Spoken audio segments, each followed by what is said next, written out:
بسم اللہ الرحمن الرحیم۔ ناممکن کام کو ممکن کرنے والا عمل۔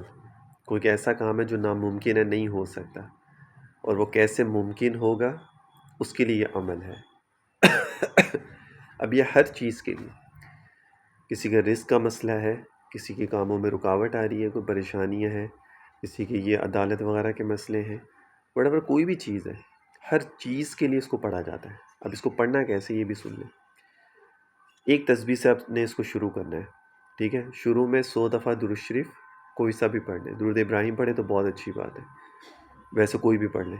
پھر ایک تسبیح سورہ اخلاص، پھر ایک تسبیح درود شریف کی، کسی بھی وقت میں پڑھ لیں، دوپہر کے علاوہ۔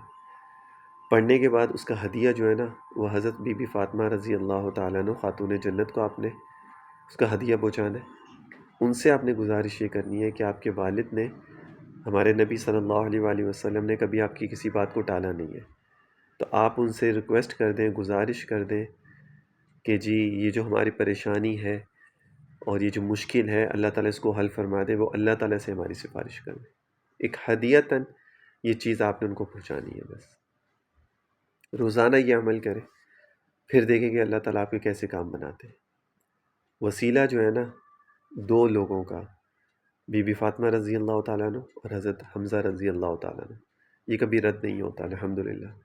ان کے ذریعے سے جو اللہ سے مانگا جاتا ہے دعا، اللہ تعالیٰ اس کو ضرور قبول کرتے ہیں۔ تو اس طریقے سے آپ کریں تو انشاءاللہ تعالیٰ آپ دیکھیے کہ آپ کا کام کیسے حل ہوتے ہیں۔